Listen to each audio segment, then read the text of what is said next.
ချင်းမျိုးသားတို့ရဲ့အခုလိုနေတူနေမြခါသမယမှာမြန်မာနိုင်ငံနှံပြတွင်သာမကချင်းတိုင်းသားများနိုင်ငံသားကမှရောက်နေတဲ့တိုင်းသားချင်းတိုင်းသားများအားလုံးပျော်ရွှင်ချမ်းမြေ့ကြပါစေလို့လည်းဆုတောင်းမေတ္တာပို့ပါတယ်ဒီနေ့ခန္ဓာကတော့90နှစ်မြောက်ချင်းမျိုးသားနေပဲဖြစ်တယ်ဆိုတော့အားလုံးသိပြီးသားပါပဲစောစောကလည်းသမရာကြီးရဲ့တဝင်ဟောထဲမှာရောကျွန်တော်တို့တပတ်ပြည်မင်ကွန်းထဲမှာရောဒီကိစ္စနဲ့ပတ်သက်လို့ပါပါတယ်ဒါကျွန်မအနေနဲ့လည်းထပ်ပြီးတော့ဖြည့်စွက်ပြောချင်တာရှိပါတယ်ချင်းမျိုးသားတွေဖြစ်ပေါ်ပေါက်လာခဲ့တဲ့သမိုင်းကြောင်းကိုပြန်ပြန်ကြည့်မယ်ဆိုရင်20ရာစုနှစ်ပင်လုံညီလာခံကနေစပြုပြီးတော့1948ခုနှစ်ဖွဲ့စည်းပုံအခြေခံဥပဒေအရချင်းဝိသေသတိုင်းရဲ့လို့စတင်ပေါ်ပေါက်လာခဲ့တဲ့ဟာပဲဖြစ်ပါတယ်မြန်မာနိုင်ငံကိုဗြိတိရှ်နေဆဲတွေရဲ့သိမ်းပိုက်လိုက်တဲ့အချိန်ကလေးကချင်းတိုင်းရသားညီနောင်တွေဟာရလက်နဲ့ကိုဆွဲကင်ပြီးတော့စွမ်းစွမ်းတမန်ခုခံတော်လှန်ခဲ့တာကိုဘူဂျန်စပစ်ဘူခိုင်ကမ်တို့လိုထင်ရှားတဲ့ချင်းမျိုးသားတော်လှန်ရေးကောင်းဆောင်တွေကသမိုင်းသက်တွေသိပြုနေပါလေ။ဒါ့အပြင်ချင်းမျိုးချင်းများဟာ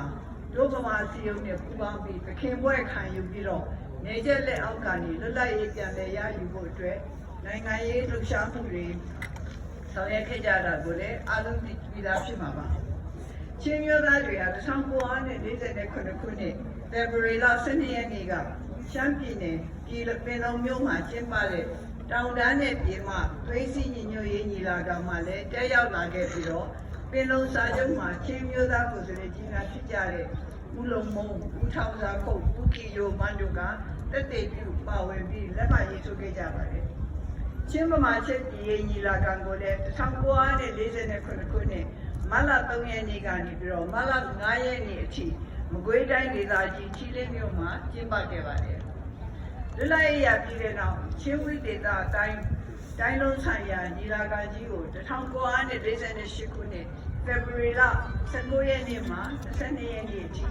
ဖလမ်းမြို့မှာကျင်းပခဲ့ပါတယ်ဒီညီလာခံကြီးမှာတင်သွင်းကြခဲ့တဲ့အဆိုတွေနဲ့မှာဖေဖော်ဝါရီလ20ရက်နေ့မှာတင်သွင်းတဲ့တိုက်သူကြီးအုပ်ချုပ်ရေးစနစ်ကိုပယ်ဖျက်ပြီးလူထုရွေးချယ်တဲ့ကိုယ်စားလှယ်တွေကအုပ်ချုပ်ရန်ဆိုတဲ့အဆိုကိုမဲခွဲဆုံးဖြတ်တဲ့အခါမှာထောက်ခံမဲ9000ကျော်ကန့်ကွက်မဲ18မဲနဲ့အနိုင်ရရှိခဲ့ပါတယ်။ဒါဟာချင်း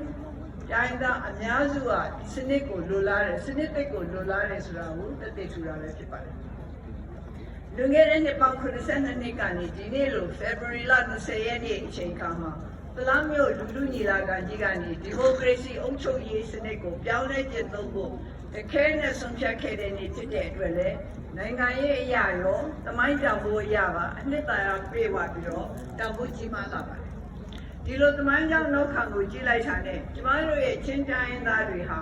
ဝေးလာပြီးသွားရခက်ခဲတဲ့တောင်တန်းဒေသတွေမှာနေထိုင်ကြပေမဲ့နိုင်ငံရေးအရာဘယ်တော့မှနောက်မကျခဲ့ဘူးပြည်မနဲ့အခြားတောင်တန်းဒေသတွေကနိုင်ငံရေးရေးစည်းကြောင်းနဲ့အတူမျက်ခြေမပြတ်လိုက်ပါနိုင်တယ်ဆိုတာကိုအထင်ရှားတွေ့မြင်နိုင်ပါတယ်20ရာစုနှစ်ပြည်လုံးညီလာခံမှာကျမတို့ရဲ့မိဘတွေနှော်မှန်းခဲ့တဲ့ပြည်တော်စုကြီးကိုကြီးထောင်ရမှာကံမကောင်းအကြောင်းမလှစွာနဲ့ပဲပြည်တွင်းလက်နက်ကိုင်ပြည်ပခါတွေကိုရင်ဆိုင်ခဲ့ရပါတယ်အကျိုးဆက်အနေနဲ့ကျမတို့ရဲ့မိဘဘိုးဘွားတွေမျှော်လင့်ခဲ့တဲ့ပြည်တော်စု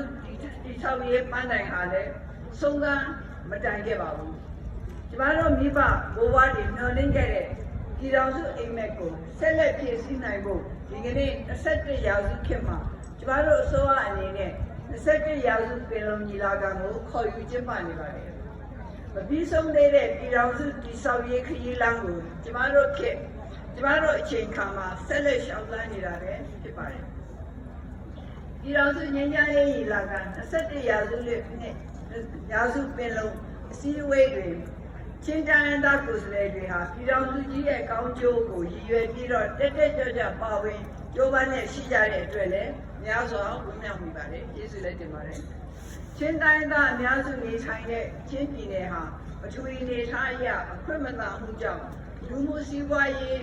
ဘိုင်းမှာဖွံ့ဖြိုးမှုအနည်းဆုံးဒေသတွေကတစ်ခုဖြစ်ပါတယ်